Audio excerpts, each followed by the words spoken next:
Praise the lord. మీ అందరికీ కూడా ప్రభువైన యేసుక్రీస్తు వారి నామములో నా హృదయపూర్వక వందనాలు తెలియజేస్తున్నాను. ప్రియులారా, సమస్త మహిమ ఘనత ప్రభావాలు కేవలం ప్రభువైన యేసుక్రీస్తు వారికి మాత్రమే చెందును గాక. దేవుని యొక్క మహాకృపను బట్టి ఈ దినము గాడ్లీ పేరెంట్స్, దైవిక తల్లిదండ్రుల గురించి కొన్ని విషయాలు మనం నేర్చుకోవడానికి ప్రయత్నం చేద్దాం. బైబిల్ గ్రంథంలో కనుక మనం కొన్ని విషయాలు ధ్యానించినట్లయితే ఈ దినము ఖచ్చితంగా 7 కుటుంబములను, అంటే 7 బిబ్లికల్ ఫ్యామిలీస్ని మీ ముందు పెట్టి ఆ 7 కుటుంబములలో నుండి 14 రకాలైనటువంటి విషయాలను, పాయింట్స్ను, 14 పాయింట్స్ మీ ముందు నేను పెట్టాలి అని ఆశపడుతూ ఉన్నాను. మన కుటుంబ వ్యవస్థ స్థిరపరచబడాలి అంటే ఆ కుటుంబములో కలవాల్సినటువంటి కొన్ని విషయాలను మీ ముందు నేను పెట్టి నా మాటలను నేను ముగించాలి అని ఆశపడుతూ ఉన్నాను. చాలా జాగ్రత్తగా వాక్యపు వెలుగులో మన కుటుంబాలను కనుక మనము చక్కగా దిద్దుకోగలిగినట్లయితే ఆ కుటుంబము, లేదంటే ఆ యొక్క దైవికమైనటువంటి ఆ భర్త కావచ్చు, భార్య కావచ్చు, అద్భుతమైన రీతిలో దేవుని యొక్క ఆశీర్వాదాలు ఖచ్చితంగా వారు అందుకుంటారు. దేవునికి స్తోత్రం కలుగును గాక. ఈ దినము మీ ముందు నేను పెట్టాలనుకున్నటువంటి కొన్ని అంశాలు, ఎఫెసీయులకు రాసిన పత్రిక 5వ అధ్యాయము 22వ వచనం చదివినట్లయితే స్త్రీలారా అని దేవుని వాక్యంలో రాయబడింది. అదే ఎఫెసీయులకు రాసిన పత్రిక 5వ అధ్యాయము 25వ వచనంలో మనం చదివినట్లయితే పురుషులారా అని రాయబడింది. దేవునికి స్తోత్రం. మనందరికీ కూడా తెలుసు, దేవుడు కుటుంబాన్ని ఏ మనుషుడు కూడా విలువ చేయకూడదు. బైబిల్ గ్రంథంలో కుటుంబ వ్యవస్థకు చక్కని నిదర్శనం బైబిల్ వ్యవస్థ అనేది ఖచ్చితమైనటువంటి విలువలతో కూడినటువంటి కుటుంబ వ్యవస్థలను మనకు పరిచయం చేస్తూ ఉంది. దేవునికి స్తోత్రం కలుగునుగా. అలాంటి అద్భుతమైనటువంటి కుటుంబ, దేవుని చేత, దేవుని వలన, దేవుని ద్వారా నిర్ణయింపబడినటువంటి ఆ కుటుంబములలో నుండి మన కుటుంబములకు కావలసినటువంటి 7 ఆధ్యాత్మికమైనటువంటి పాఠాలను నేను మీ ముందు పెట్టాలి అని ఆశపడుతూ ఉన్నాను. సాధారణంగా ప్రియమైన దేవుని బిడ్డలారా, ఒక విషయాన్ని మనం గమనించాలి. వివాహము అవటానికంటే ముందు బ్యాచులర్గా ఉన్న ఒక వ్యక్తి వివాహ వ్యవస్థలోనికి అడుగు పెట్టడానికంటే ముందు, ఒకవేళ వివాహము కానీ ఆ అబ్బాయికి కానీ అమ్మాయికి కానీ సంబంధాలు చూస్తూ ఉన్నప్పుడు ఏం జరుగుతూ ఉంటుందంటే, సాధారణంగా ఒక విషయాన్ని మనం గమనించాలి. వారిలో తల్లిదండ్రులుగా ప్రియమైన దేవుని బిడ్డలారా ఏం చేస్తూ ఉంటారంటే హైట్ చూస్తూ ఉంటారు. అమ్మాయి అబ్బాయిలో ఏమైనా మ్యాచింగ్ అవుతున్నాయా లేదా, కలుస్తూ ఉన్నారా లేదా, హైట్ కలిసిందా లేదా, పొడవు కలిసిందా లేదా, రంగు కలిసిందా లేదా, ఇంకొందరైతే నక్షత్రాలు కలిసాయా లేదా, మరికొందరైతే ఆస్తులు కలుస్తున్నాయా లేదా, ఇంకొందరైతే స్టేటస్ కలిసిందా లేదా, మరికొందరైతే మరి నిజంగా కులము కలిసిందా లేదా, మరికొందరు మతము కలిసిందా లేదా, రంగు కలిసిందా లేదా, ఇలా భౌతిక సంబంధమైనటువంటి చాలా విషయాలు కలిసాయా లేదా అన్నది చాలామంది ఏం చేస్తూ ఉంటారంటే చాలా చక్కగా నిదర్శనంగా పరిశీలనగా చూస్తూ అవన్నీ కలిసినట్లయితేనే, ఇంకొన్నిసార్లు అయితే వారి యొక్క ధన వ్యవస్థ కలిసిందా లేదా, కొందరైతే ప్రియమైన దేవుని బిడ్డలారా వారి యొక్క స్టేటస్ కలిసిందా లేదా, వారి యొక్క ప్రొఫెషన్స్ కలిసాయా లేదా. ఒక డాక్టర్ అయితే డాక్టర్ గారిని చేసుకుంటారు, ఇంజనీర్ అయితే ఇంజనీర్ గారిని చేసుకోవడానికి ఇష్టపడరు. ఇలా ఏవేవో భౌతిక సంబంధమైనటువంటి విషయాలు కలిసినయా లేదా అని చాలామంది పెద్దవారు, దైవశాకులైన వారు ఈ భౌతిక సంబంధమైనటువంటి విషయాలకే ఎక్కువ ప్రాధాన్యతనిచ్చి అవి కలిస్తే రేపు వారి కుటుంబ వ్యవస్థ, లేదంటే ఇరువురుగా ఉన్న ఇద్దరు కలిసి జీవితాంతము జీవిస్తారు అనేటువంటి ఆలోచన వారినితో పెద్దలు ఇవన్నీ కూడా కలిసాయా లేదా అని చూస్తూ ఉంటారు. నేను దానికి ఏమాత్రం తప్పు పట్టట్లేదు, ఖచ్చితంగా అన్నీ కూడా మనం చూడాలి. అయితే ఈరోజు నేను చెబుతున్నటువంటి కొన్ని విషయాలు భౌతికమైనటువంటి కోణంలో కుటుంబ వ్యవస్థను మనం కట్టడానికి ప్రయత్నం చేసేదానికంటే కూడా ఆత్మీయమైనటువంటి విషయాలు, వివాహము చేసుకోబోతున్నటువంటి ఆ ఇద్దరిలో ఆత్మ సంబంధమైన విషయాలు కలిసాయా లేదా అని మనము పరిశీలనగా చూడగలిగిన వారము ఎంతైనా ఉన్నాము. దేవునికి స్తోత్రం కలుగునుగా. ఈరోజు ఒక బైబిల్ గ్రంథంలో 7 బిబ్లికల్ ఫ్యామిలీస్, 7 ఆధ్యాత్మిక కుటుంబములలో నుండి 14 రకాలైనటువంటి క్యారెక్టర్స్ని, గుణములను నేను మీ ముందు పెడతాను. బైబిల్లో నేను ఇప్పుడు పరిచయం చేయబోతున్నటువంటి ఈ 7 కుటుంబ వ్యవస్థలో అద్భుతాలు జరగటానికి, ఆశీర్వదించబడటానికి, వారి కుటుంబ వ్యవస్థ స్థిరపరచబడటానికి గల కారణాలేంటి, మరొక భార్యగా ఒక భర్తగా భౌతిక సంబంధమైనటువంటి ఈ విషయాలన్నీ కూడా ఎంత మోతాదులో కలిసాయో లేదో నాకు తెలియదు, కానీ ఇవి కలిసినా కలవకపోయినా కలవాల్సిన విషయాలు ఒక భార్యలో, ఒక భర్తలో, ఒక కుటుంబంలో, తల్లి తండ్రుల్లో కలవగలిగినట్లయితే ఖచ్చితంగా ఆ కుటుంబము అద్భుతమైన, దేవుడు నిర్ణయించే దైవిక కుటుంబముగా, ప్రపంచానికి మాదిరికరమైన కుటుంబముగా ఆ కుటుంబాన్ని దేవుడు స్థిరపరుస్తాడు, బలపరుస్తాడు. దేవునికి స్తోత్రం కలుగునుగాక. స్త్రీలారా, పురుషులారా అని బైబిల్ పిలుస్తూ ఉంది. మనందరికీ కూడా తెలుసు, మొదటి కుటుంబమైనటువంటి ఆదాము అవ్వలు గ్రహించినటువంటి ఆ కుటుంబ వ్యవస్థను వారు నిలువబెట్టుకొనలేకపోయిన విధానమును బట్టి అందమైనటువంటి ఏదేను వనము అనేటువంటి గృహములో నుండి వారు బయటికి నెట్టివేయబడ్డారు. ఎందుకంటే భౌతికంగా ఏవి కలిసినా కలవకపోయినా ఆత్మీయమైనటువంటి, భౌతిక సంబంధమైన లోటు కంటే ఆత్మ సంబంధమైనటువంటి లోటు బహుఘోరమైనది.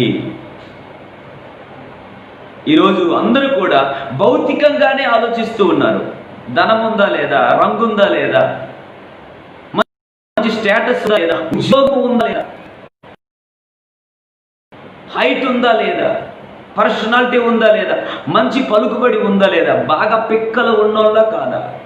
ఒక ఆయన అన్నాడు, ఇదిగో ఈ విషయాలన్నింటిలో అందరూ ABCDE చూస్తూ ఉంటారట.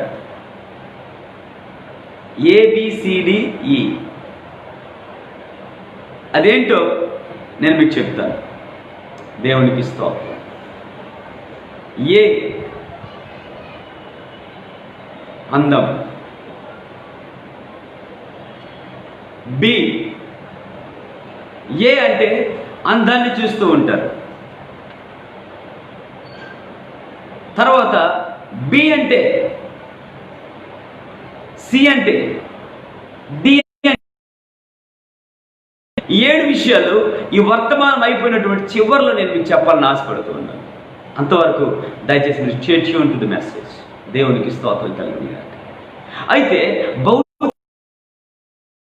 ఈ విషయాలలో ఒక తల్లిగా, ఒక తండ్రిగా మీరిద్దరూ ఏ మోతాదులో కలుస్తూ ఉన్నారో, హైట్లో కలిశారో లేదో తెలియదు నాకు, వెయిట్లో కలిశారో లేదో నాకు తెలియదు, డబ్బు విషయంలో కలిశారో లేదో నాకు తెలియదు, కానీ భౌతిక సంబంధమైనటువంటి లోటు కంటే కూడా ఆత్మ సంబంధమైన లోటు బహుఘోరమైనదని చెప్పాను కదా. నేను పరిచయం చేయబోతున్నటువంటి 7 కుటుంబాల వలె మీ కుటుంబాలు కూడా అభివృద్ధి చెందునుగాక అని ఒక దైవ సేవకునిగా నేను ప్రాధేయపడుతూ ఉన్నాను. దేవునికి స్తోత్రం కలుగునుగాక. Number 1, praise the lord. ఆదికాండములో మనము చూడగలిగినట్లయితే ఒక కుటుంబము మనకు కనిపిస్తూ ఉంది. ఆ కుటుంబము ఏ కుటుంబము అంటే, ప్రియమైన దేవుని బిడ్డలారా, అబ్రహాము శారాల కుటుంబ వ్యవస్థ.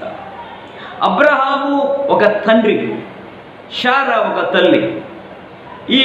ఈ కుటుంబ వ్యవస్థ అద్భుతమైన రీతిలో ఎన్నో భౌతిక సంబంధమైనటువంటి లోటులు ఉన్నా ఆ కుటుంబము చిట్ట చివరి వరకు కూడా కొనసాగగలగటానికి, ఆశీర్వదించబడగలగటానికి గల అద్భుతమైనటువంటి మొదటి కారణం ఏంటో తెలుసా? వారిలో 2 విషయాలు కలిశాయి. దేవునికి స్తోత్రం. అబ్రహాము అనగానే మనకు గుర్తొచ్చేది ఏంటో తెలుసా? విశ్వాసము. అనగానే మనకు గుర్తొచ్చేది ఏంటో తెలుసా? విధేయత. భౌతికంగా వారిలో ఏవేవి కలిసాయో నాకు తెలియదు, కానీ ఆత్మీయకంగా ఆత్మ సంబంధమైనటువంటి గుణములు వారిలో, ఆ కుటుంబములో కలిసిన విధానమును బట్టి ఆ కుటుంబము it was called as godly family. దేవునికి స్తోత్రం కలుగును గాక. అది దైవిక కుటుంబముగా పిలువబడింది, మన ముందు ఒక మాదిరిగా ఉంచబడింది. కలవాల్సినది ఏంటి? నువ్వు ఒక భర్తవైతే ఇదిగో నీలో అబ్రహాములో ఉన్నటువంటి విశ్వాసము నీలో లోపల నుండి రేకెత్తునుగాక. నువ్వు ఒక భార్యవైతే నీలో ఉండాల్సినటువంటి గుణం ఏంటో తెలుసా? విధేయత. తనకు దేవుడు వాగ్దానము చేసినా కూడా, ప్రియమైన దేవుడు బిడ్డలారా, దేవుడు ఇస్తాడు అని చెప్పి అబ్రహాము తనలో ఉన్నటువంటి ఆత్మ సంబంధమైనటువంటి గుణమును వెలికి తీసి ఆ గుణమును ఇంప్లిమెంట్ చేసి చిట్ట చివరి వరకు కూడా విశ్వాసముతోనే దాని జీవితాన్ని ప్రారంభించి విశ్వాసముతోనే కొనసాగించి విశ్వాసముతోనే ముగించాడు. దేవునికి అయినటువంటి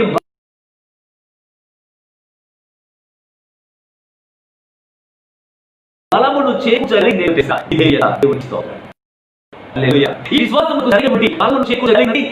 అబ్రహాము ఒక విశ్వాసమునకు నిదర్శనంగా కనిపిస్తే, ఆయనలో ఉన్నటువంటి భౌతికమైనటువంటి గుణమునకు సాదృశ్యంగా కనిపిస్తూ ఉంటే, ఆ విశ్వాసానికి ఏది తోడుగా కలిసింది అంటే విధేయత తోడయింది. కాబట్టి ఆ కుటుంబ వ్యవస్థ స్థిరపరచబడింది.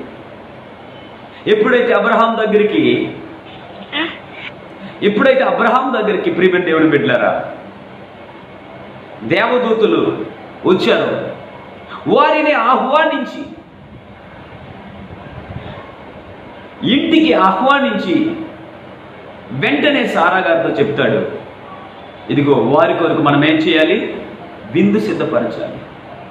చెప్పిన వెంటనే మాటకు అవిధేయురాలు కాకుండా, పిలిచింది నీవు కదా, నేనెందుకు కష్టపడి నేనెందుకు వంట చేయాలి అని అనలేదు. కానీ తన భర్త అయినటువంటి అబ్రహాము యొక్క మాటను తూచా తప్పకుండా తను విన్నది. అది ఆత్మ సంబంధమైనటువంటి క్రియ అని గ్రహించింది. మన ఎద్దుకు వచ్చిన వారు దైవిక సంబంధమైనటువంటి అతిథులు అని గమనించి తన శరీరము సహకరించకపోయి అబ్రహాము స్వామి అని పిలుస్తూ తన మాటకు విధేయతను చూపించింది. హల్లెలూయా. ఎప్పుడైతే ఈ విశ్వాసము విధేయత ఒకసారి వారి కుటుంబంలో ఉన్నటువంటి కొరత తీసివేయబడింది. వారు ప్రపంచానికి ఆశ్చర్యపరిచేటటువంటి గొప్ప ఆశీర్వాదాన్ని ఇస్సాకు రూపంలో లోకానికి అందించగలిగారు. దేవునికి స్తోత్రం. నీ కుటుంబంలో నువ్వు ఒక భర్తవైతే నీలో ఒక విశ్వాసపు కోణం, ఆత్మీయ కోణం అనేది బయటికి రావాలి. నీ కుటుంబంలో నువ్వు ఒక భార్యగా నీ భార్య పాత్రను పోషిస్తూ ఉంటే, ఒక భార్యగా నీలో ఒక ఆత్మీయమైనటువంటి కోణమైనటువంటి ఆ విధేయత అనేది నీలో నుండి ఉద్భవించాలి. భర్తల నుండి వస్తున్నటువంటి విశ్వాసము, భార్యల నుండి వస్తున్న విశ్వాసము, ఈ రెండు కూడా కలుసుకున్నప్పుడే ఆ కుటుంబము స్థిరపరచ ఆ కుటుంబము అనేకులకు మాదిరికరంగా దేవుడు నిలవబెట్టి నడిపిస్తాడు. దేవునికి స్తోత్రం. మరి మీలో మీ కుటుంబంలో బహుశా భర్త కష్టపడి పనిచేస్తూ ఉన్నాడు, చాలని జీవితం ముందుకు నెట్టుకొస్తూ ఉన్నాడు.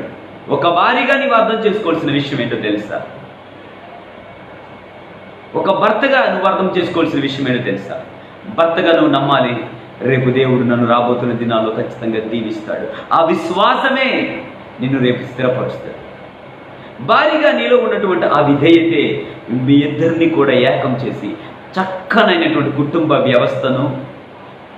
వ్యవస్థకు రూపుదిద్దే ఒక అద్భుతమైనటువంటి అవకాశాన్ని కల్పిస్తూ మిమ్మును ఆశ్చర్యకరమైనటువంటి కుటుంబంగా దేవుడు లోకానికి పరిచయం చేస్తాడు.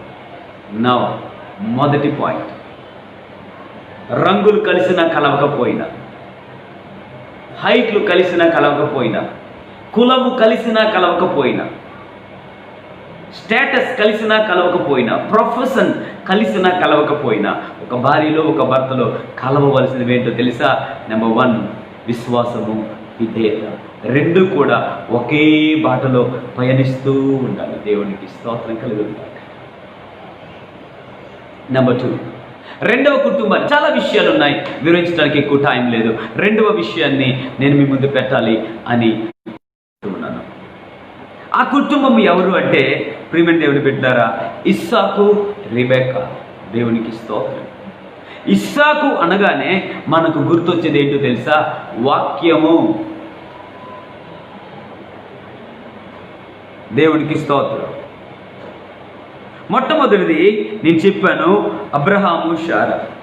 రెండోది ఇస్సాకు, రెబెక్కా. ఇస్సాకు గుర్తొచ్చేది ఏంటంటే వాక్యము, వర్డ్. అంటే అబ్రహాము, శారాలలో faith and the obedience became together, met together.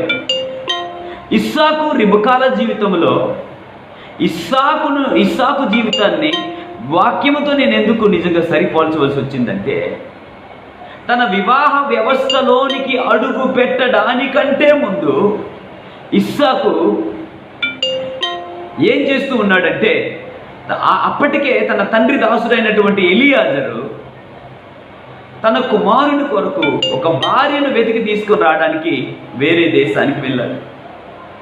అయితే వెళ్ళి తిరిగి రాబోతున్నటువంటి ఆ పయనంలో ఇస్సాకు ఎంత ఎక్సైటెడ్గా ఉండాలి. వావ్, ఆ యజమానుడు అక్కడ, ఆ యొక్క ఎలియాజరు రాబోతూ ఉన్నాడు, నా కొరకు ఎలాంటి భార్యను తీసుకొస్తూ ఉన్నాడో ఏంటని చెప్పి, ఎలాంటి భార్య రాబోతుందో అని ఎదురు చూడాల్సినటువంటి ఇస్సాకు దానిని ఏమాత్రం కూడా పట్టించుకోకుండా పొలంలోనికి వెళ్ళి దేవుని వాక్యమును ధ్యానించడానికి పొలంలోనికి వెళ్ళాడు. దేవునికి స్తోత్రం కలుగునుగాక. భర్తగా నీలో కనిపించాల్సినటువంటి, కలవవలసినటువంటి ఆత్మీయ కోణం అని ఏదైనా ఉంది అంటే, కావాల్సినటువంటి ఆత్మీయ కోణం ఏదైనా ఉంది అంటే, నెంబర్ 1 వాక్యము. భర్తగా నీలో వాక్యము ఉందా? దేవుని వాక్యము నీలో ఉందా? ప్రియమైన దేవుని యొక్క బిడ్డ. అయితే తన భార్య అయినటువంటి రెబెక్కాలో మనము చూస్తున్నటువంటి ఆత్మీయ కోణం ఏంటంటే కార్యము. దేవునికి స్తోత్రం. Word and deed. వాక్యము మరియు కార్యము. ఏంటంటే రెబెక్కాలో మనం చూసిన కార్యం అంటే మనందరూ కూడా తెలుసు.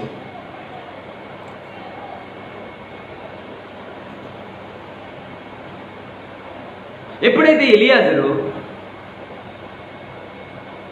ఒంటెలతో పాటు ఇస్సాకు కొరకు ఒక భార్యను వెతికి నిమిత్తమై వెళ్ళాడో, వెళ్ళిన తర్వాత ఆయన మోకరించి, ఒంటెలు మోకరింపజేసి తను కూడా మోకరించి ప్రార్థించి, ప్రభువా నాకు ఒక సూచన దయచేయి, నేను ఎవరినైతే నిజంగా నాకు కొంచెం దాహం వేస్తా ఉంది, నీరుని అడుగుతానో తను నాకు నీరు పోయాలి, నేను అడగకుండానే నీ ఒంటెలకు కూడా నీరు తోడుకొని పోస్తానని చెప్పే ఆ స్త్రీయే అని ఒక సూచనను అడిగి ప్రార్థన లేచిన వెంబటనే రెబెక్కా నడుచుకుంటూ వచ్చింది ఎలియాజరు వరకు. వచ్చిన వెంటనే ఏదైతే తను సూచనగా పెట్టుకున్నాడో, నాకు కొంచెం నీరు ఇస్తావంటే నేను నీకు నీరు పోస్తాను, నీ ఒంటెలకు కూడా నీరు తోడుకొని పోస్తాను. దేవునికి స్తోత్రం.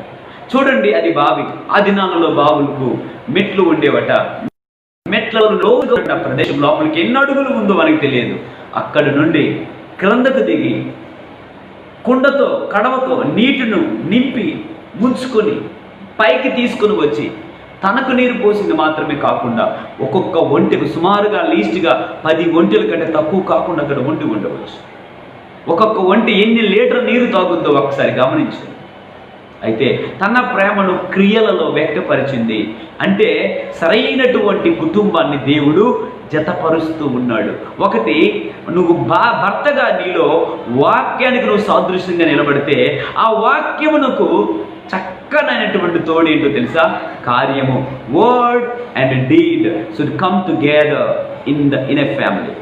ఒక కుటుంబంలో దేవుని వాక్యము మరియు కార్యము రెండూ కూడా ఏ కుటుంబ వ్యవస్థలోనైతే కలుసుకుంటాయో, I'm talking about the spiritual sense, ఆత్మ సంబంధమైనటువంటి కోణాన్ని నేను మీకు పరిచయం చేస్తూ ఉన్నాను.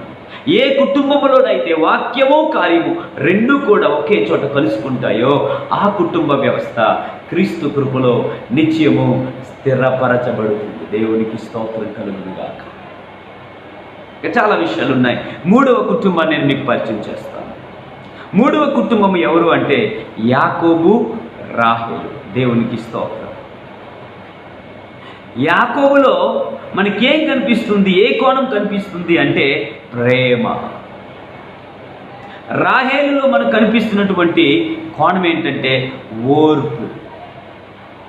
దేవునికి స్తోత్రం. మనందరికీ కూడా తెలుసు, రాహేలు కొరకు సుమారుగా 14 సంవత్సరాలు వైఫ్ కోసం లైఫ్నే రిస్క్లో పెట్టుకొని ఆయన నిజంగా ఎంతగా మరి రాహేలును ప్రేమించాడో బైబిల్ చాలా చక్కగా తెలియజేస్తూ ఉంది. 14 సంవత్సరాలు అయినా ఆ యొక్క 14 సంవత్సరాలుగా యాకోబు కనిపించలేదు. అంటే యాకోబునకు రాహేలు మీద ఉన్నటువంటి ప్రేమ 14 రోజులుగా అంత ఎక్కువ కనిపించలేదు, భారంగా అనిపించలేదు.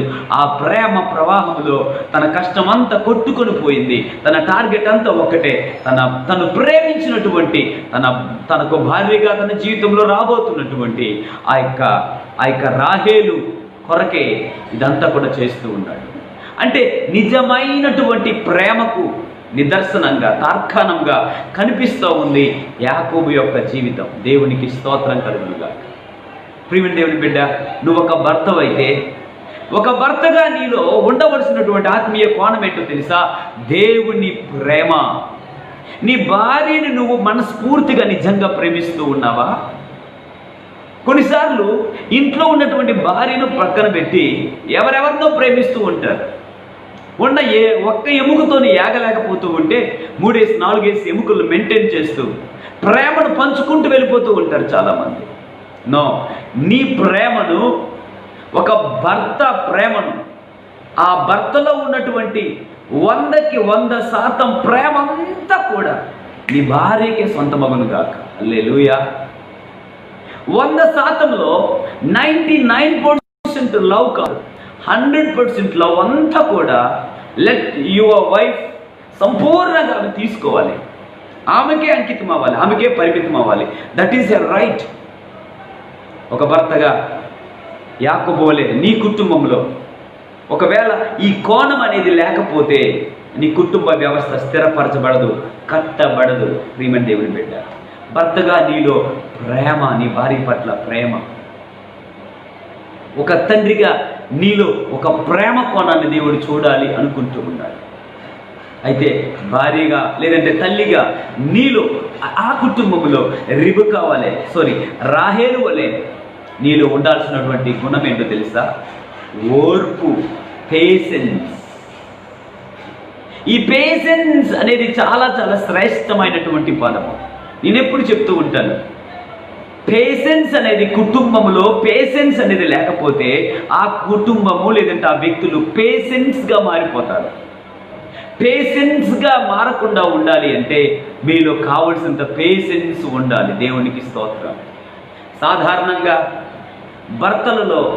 భార్యలలో సాధారణంగా కొరతగా ఉన్నటువంటి ఈ యొక్క కోణము ఓర్పు. వారు సహించుకోలేకపోతూ ఉన్నారు. ఆ యొక్క రాహేల్లో అదే జరిగింది.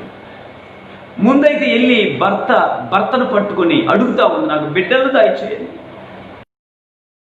తర్వాత ఎదురు చూసింది, వివాహం అయింది.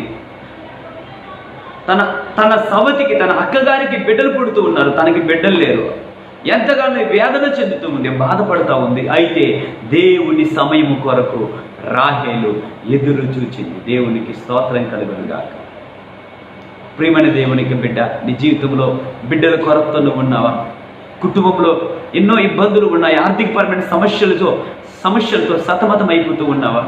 అయ్యో, నా భర్త ఏమీ కూడా సాధించలేకపోతూ ఉన్నాడు, కుటుంబము ఇటు వెళ్ళిపోతూ ఉందో అర్థం కావటం లేదనే బాధతో నువ్వు ఉన్నావా? Just wait and see. దేవుని నామములో నువ్వు ఓర్పుతో, సహనంతో కలిగి ఉండు.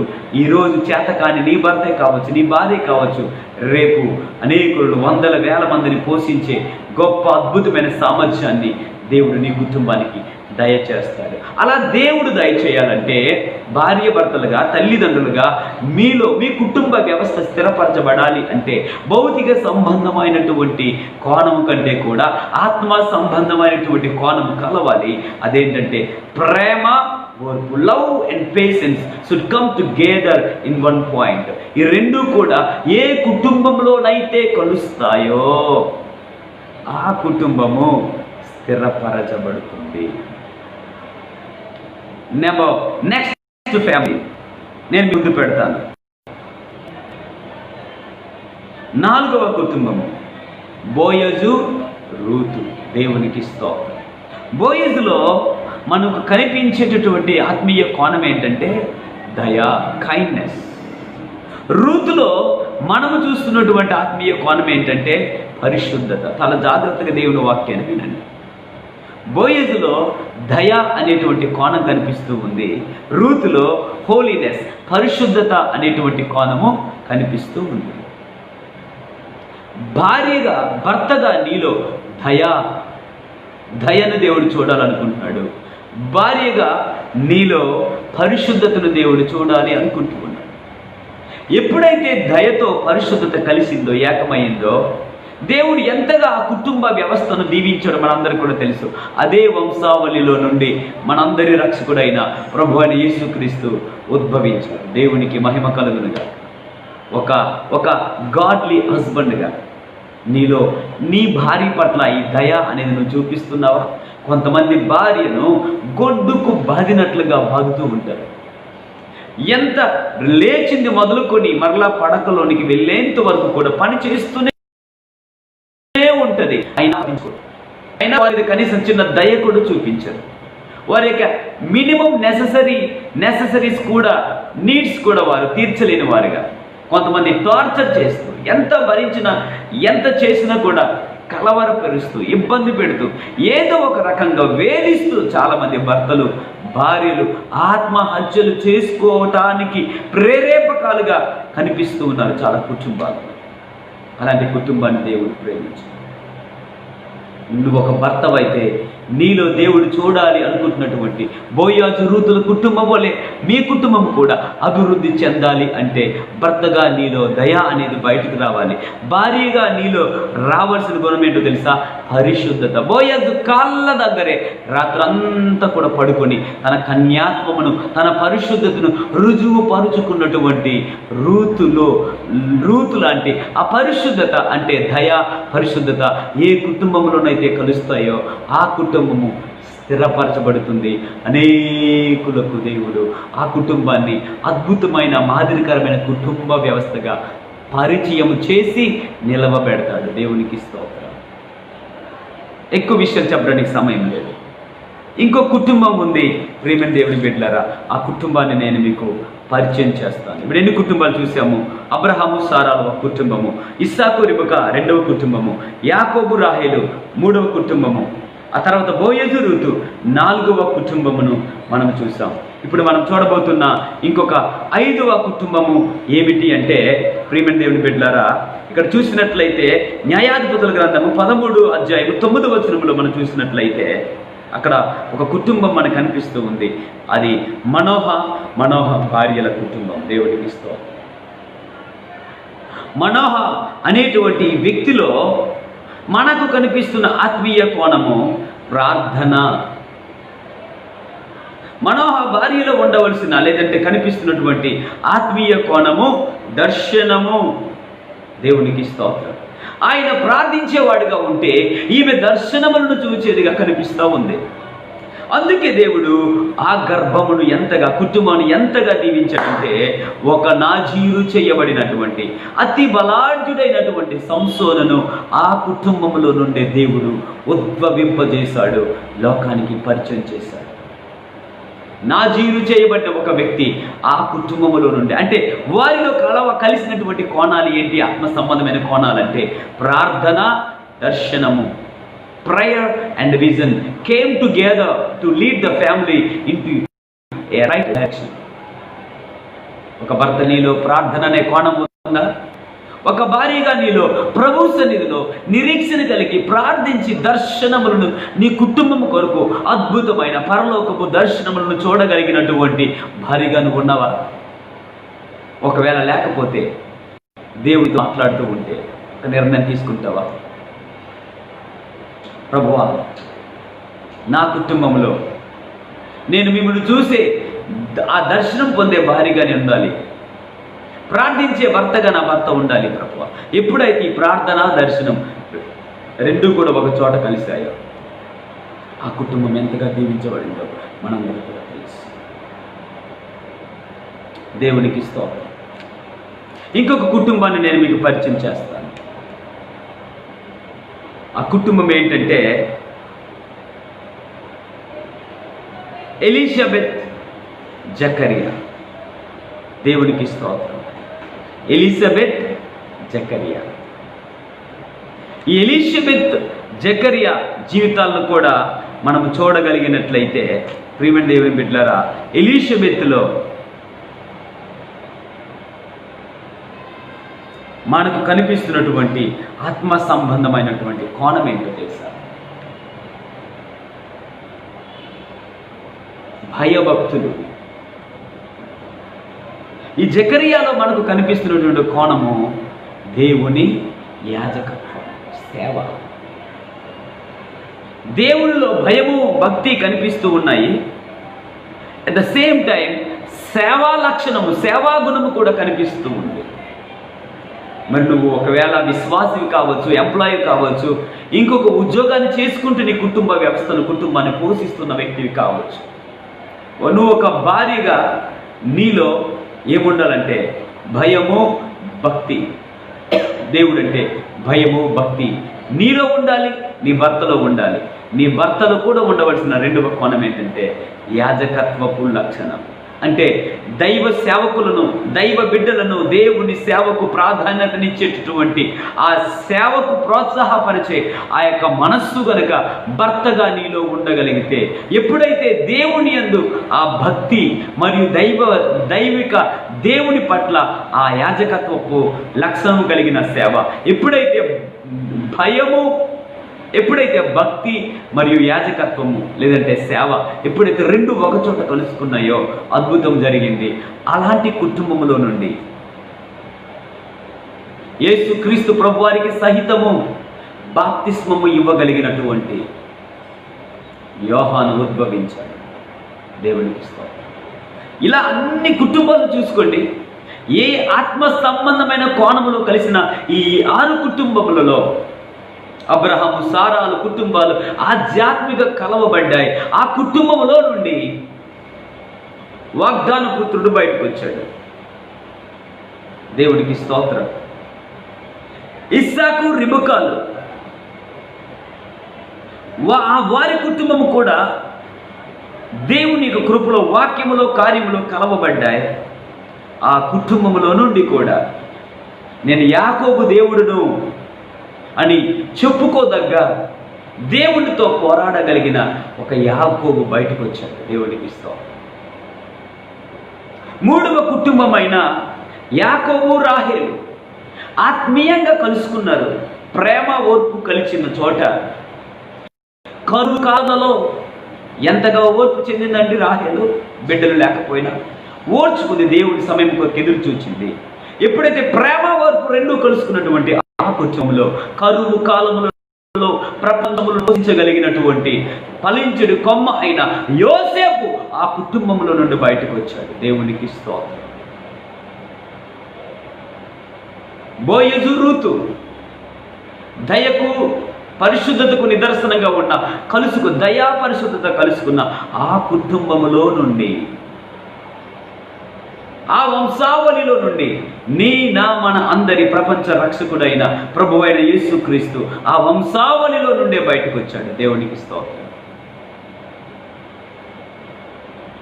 ఎలిజబెత్, జకరియాలు ఇద్దరు కూడా దేవుని యందు భయము, దేవుని యాజకత్వమైనటువంటి సేవా గుణము రెండు చోట కలిసిన చోట ఆ కుటుంబములో నుండి సాక్షాత్తు మన రక్షకుడైన ప్రభువైన యేసుక్రీస్తుకు కూడా బాప్తిస్మము ఇవ్వగలిగినటువంటి జాన్ ద బాప్టిస్ట్ బయటికి ఉద్భవించాడు. దేవునికి స్తోత్రం కలుగును.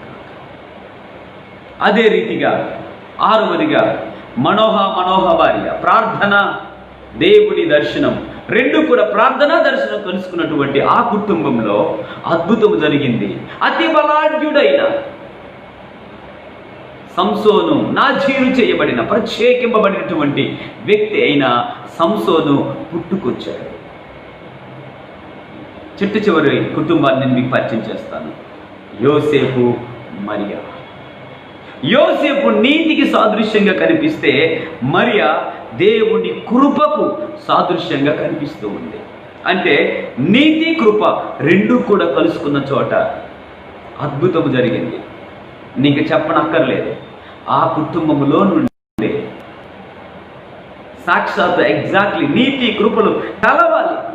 కలిసిన చోట ప్రపంచాన్ని పాపముల నుండి పాప విముక్తులను చేయగలిగినటువంటి, పాప విముక్తిని చేయగలిగినటువంటి ఎంత ఘోర పాపినైనా ప్రేమతో క్షమించి వారికి రక్షణ భాగ్యమును కలిగించగలిగిన సర్వమానవ పాపాలి కొరకు 2020 సంవత్సరాల క్రితం ఈ భూలోకమునకు వచ్చి నీకులాగునే నాకులాగునే సర్వసాధారణమైన మానవుడిగా ఆయన జీవించి ఆయన 33.5 సంవత్సరాల సేవా జీవితంలో ఎంతోమంది ఆకలిని తీర్చి, ఎంతోమందికి స్వస్థపరిచి, ఎంతోమందికి నిదర్శనంగా నిలబడి మానవులు ఈ రోజుకి కూడా అద్భుతమైనటువంటి జీవితాన్ని జీవించడానికి బ్రతుకు విలువలు కలిగినటువంటి అద్భుతమైన బోధను అందించి చివరకు తన ప్రాణాన్ని సైతం లెక్క చేయకుండా పాపి కొరకు తన ప్రాణాన్ని పెట్టి ఒకటి తక్కువ 40 కొరడా దెబ్బలు అనుభవించి తలకు ముళ్ళ కిరీటాన్ని భరించి చేతులకు కాళ్ళకు బ్రేకులు దిగొట్టబడి ప్రక్కలో బల్లెపు పోటు వీపు చాలుగా దున్నబడింది.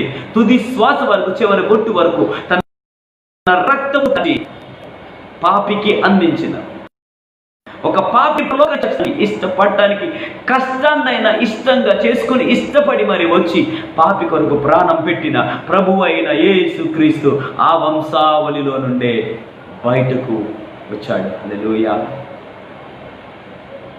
How is your family? ఒక తల్లిగా, ఒక తండ్రిగా మీ కుటుంబాలు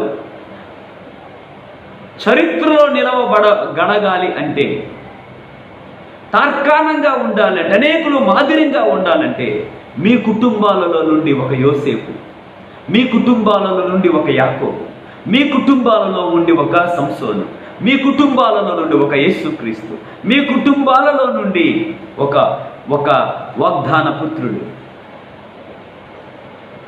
మీ కుటుంబాలలో నుండి మండుచున్న అగ్ని అయిన యోహాను లాంటి వారు బయటికి ఉద్భవింపబడాలి అంటే భౌతిక సంబంధమైనటువంటి కోణము కంటే కూడా ఆత్మ సంబంధమైనటువంటి కోణం తండ్రిగా నీలో, తల్లిగా నీలో, మీ ఇద్దరిలో కూడా భౌతిక సంబంధము కంటే ఆత్మీయ కోణం ఎప్పుడైతే కలుస్తుందో ప్రపంచమే నివ్వెర్రపోయే అద్భుతాలు మీ కుటుంబంలో దేవుడు జరిగిస్తాడు.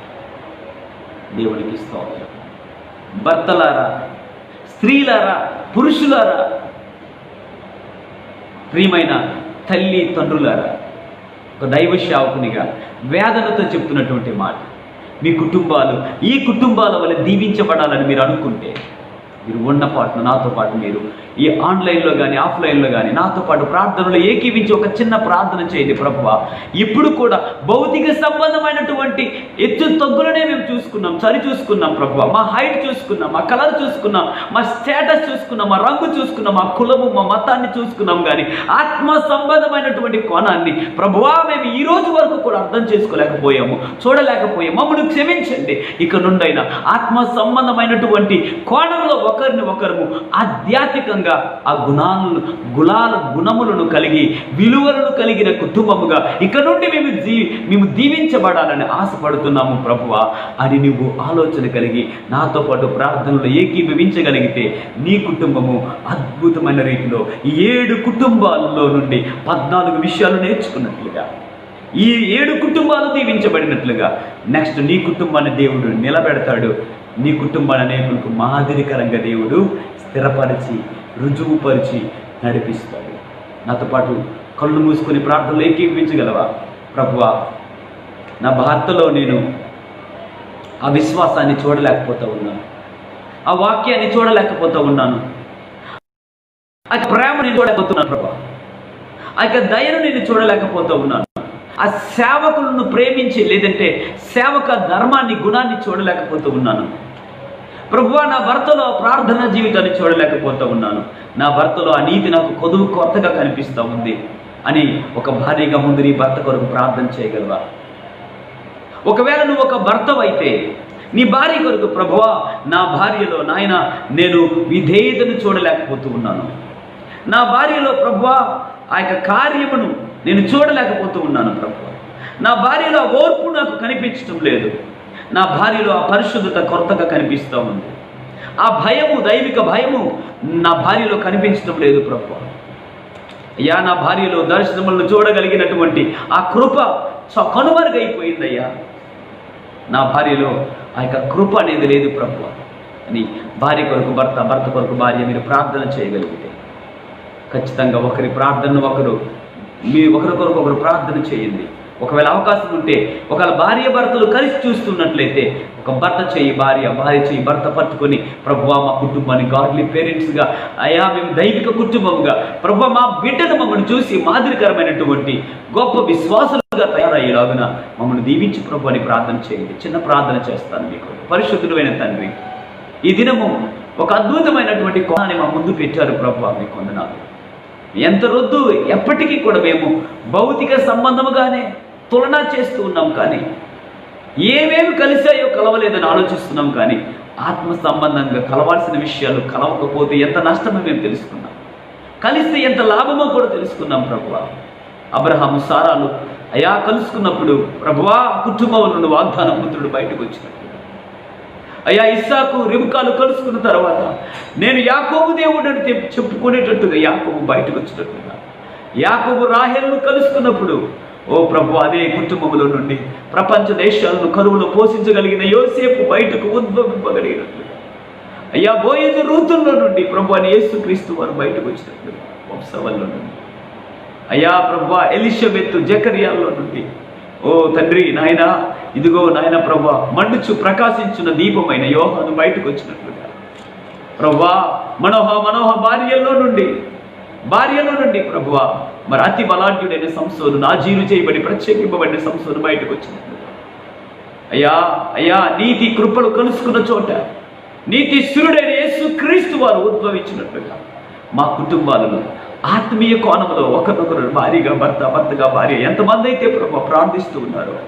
అయ్యా వారందరినీ దీవించి వారి కుటుంబాలు కూడా నిండారుగా దీవించబడుగా, కానీ నేను దైవశాఖనుగా ప్రార్థిస్తూ అయ్యా నా కుటుంబ వ్యవస్థను కూడా మీరు అలా చేయండి.